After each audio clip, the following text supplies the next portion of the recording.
This is to be a very important picture. I've written it myself, took me years. Looks like enough for 6 important pictures. When Sunset Boulevard first came out at the Radio City Music Hall in New York, that's where it opened, I did see it 25, 30 times, whatever, I lost count. Why did I like it so much? Well, I've always liked movies about movies. I've always liked the interior meanings of these things. I always liked stories about people in Hollywood. And this was the best. This, I still think, may be the best ever made, you know, along with Stars Born and the first and the second ones anyway, and a few other movies. But that year, I thought Sunset Boulevard was by far the best movie of the year. And a lot of my friends thought All About Eve was the best movie, and I used to argue with them and so forth and so on. And I still think it's quite good, and I think it's very memorable. I didn't know you were planning a comeback. I hate that word. It's a return. A return to the millions of people who've never forgiven me for deserting the screen.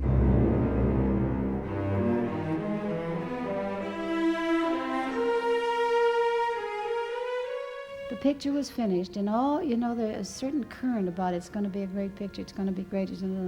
There was that kind of talk. Well, sometimes that happens, and maybe it doesn't turn out quite that way. All right, so now the picture's going to be run in the studio, and it holds, I don't know, maybe 100 people, 100, 200 people. All the moguls, the writers, and so on and so forth, and all the actors that you can imagine. So the picture went on, and the picture finished, and there was such a dead silence that it was frightening. And then all of a sudden they went wild. And they carried on, and we're trying to get out, and everybody's grabbing you and kissing you and hugging you and carrying on and taking care. And finally I said, well, I saw Mary Pickford here. Where is she? Well, she won't come out because her face is all swollen from crying. Where's so-and-so? Well, she ran out. She was hysterical. Where's so-and-so and so? And literally, somebody picked up the hem of my skirt and kissed it. Now, you know, this is a little too much, and I thought, what in God's name is going on here? Why are they acting like this? You know, that picture gave every actor in that audience hope. I hadn't made a picture in 9 years. It had nothing to do with what they saw on the screen. It had to do because actors live in such fear of what the next picture is going to be like. And so they thought, well, if she can do it, and continue on after 9 years, fine. So that's what happened. They felt there was hope for them, and I'm sure that it saved many of them sleepless nights. This was a very bitter film for Hollywood to look at because, of course, it was about Hollywood. So some people loved it, some people hated it. The trade papers were mixed. Variety, I think, called it disturbing. Well, yes, it is disturbing. The Hollywood Reporter gave it a rave review. I said, this is the kind of movie that really should be studied frame by frame.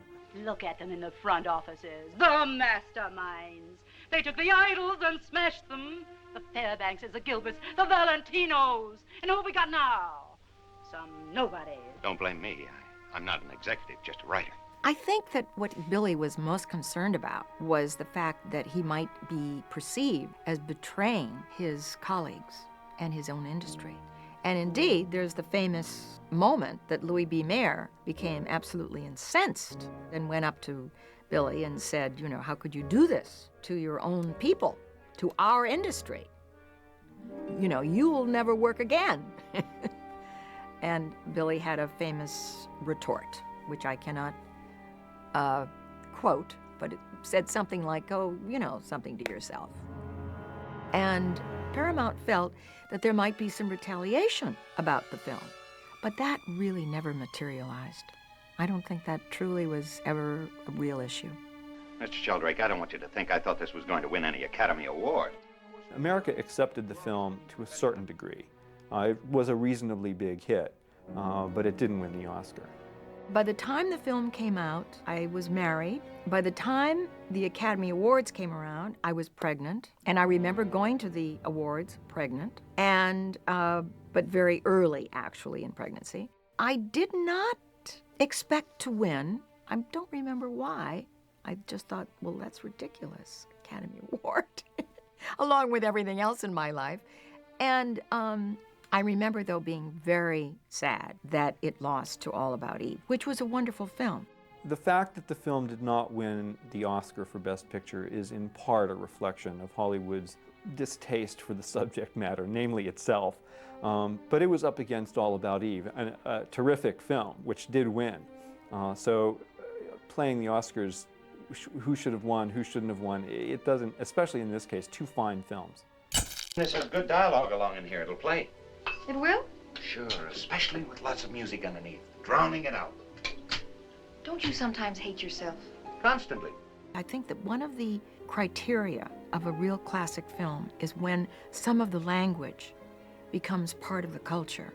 And there are some phrases from Sunset Boulevard like, I am big. It's the pictures that got small. And All right, Mr. DeMille, I'm ready for my close-up. how many times have you taken your wife out and she said, okay, I'm ready for my close-up, Mr. DeMille? And even when I ask a question, what happened to someone, they will look at me and say, you did. Which was what my line was on the balcony scene, the love scene with Bill. What happened? You did? Most of my movie education took place at about 4 in the morning. After the death of my mother, when I was about 12, my dad remarried sometime later, and as part of my beloved stepmother's dowry came a black and white television set which somehow wound up in my room. At that point, all academic endeavor ceased, and they showed always old movies in New York in the middle of the night, and I just watched everything. And Sunset Boulevard was, I think, dates from that period and was more dreamlike than most, and also more operatic. And since I am a big opera fan, the movie sort of stayed with me on both counts. And I just remember sort of losing myself. The screen was not a big screen, the projection was not ideal, there were scratches on the print, of course there were commercials, and none of that managed to interfere with the indestructible tractor beam of that most peculiar and haunting film. The test of time has kept this film alive in people's interest and excitement and fascination. And you know, I have a theory about it. Billy said to a friend of mine about 3 or 4 years ago, he said, you know, all the characters in Sunset Boulevard are opportunists, including Betty Schaefer. I wish he had told me that before we started shooting, but I thought a great deal about that. And I realized, and I talked to Billy about it, what this film is truly about is a very, very huge theme, which is universal and will remain with us forever. And that is opportunism and its consequences. Beware. I felt kind of pleased with the way I'd handled the situation. I dropped the hook, and she snapped at it. I think that one of the boldnesses of it is that the hero, so-called, is so repulsive.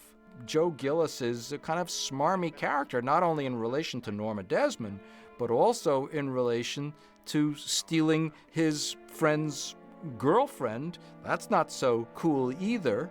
And the movie, I think, by the standards of Hollywood and the sort of post-war or Eisenhower era, really sets foot in some rather icky waters, like the famous shot of the salesman leaning in and saying, well, as long as the lady's paying for it, why not take the Vicuna?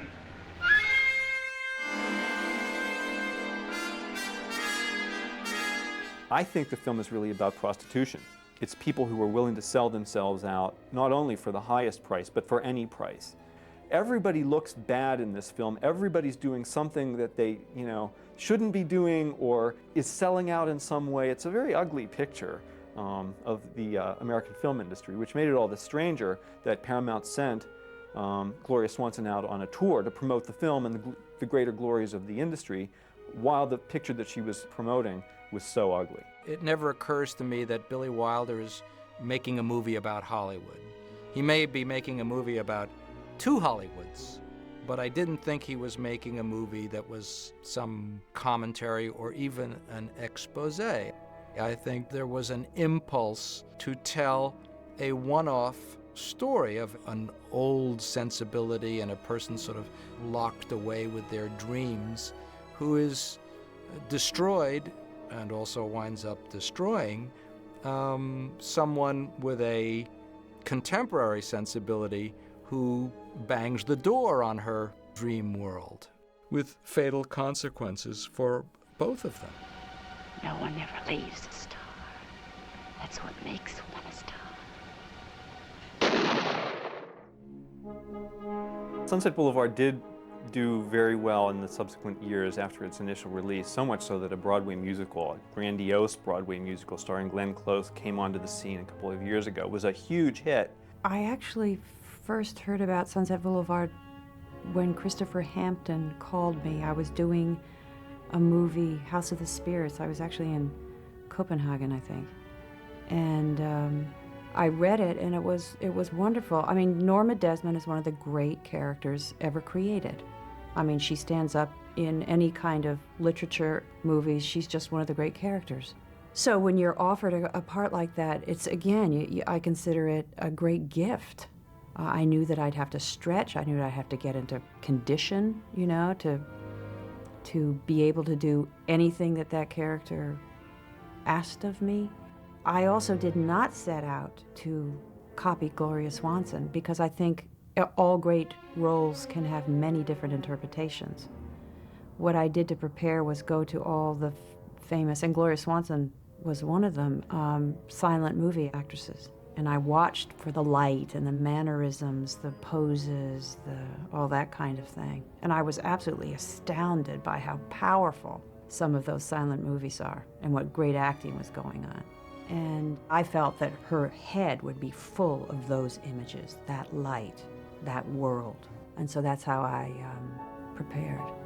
And then it was just, working her out in rehearsal and finding her for myself.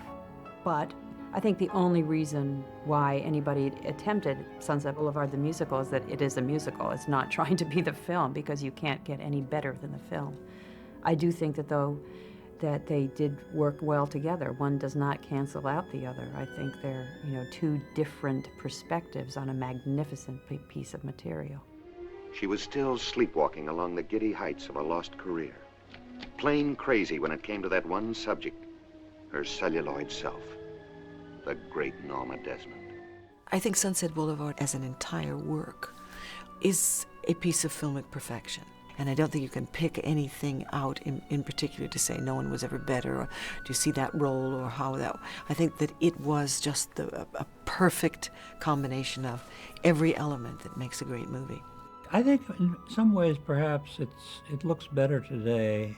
It looks more real today than it did back then. It looks less gothic, less melodramatic, less flamboyant, because the world has become more flamboyant, more psychotic, more everything.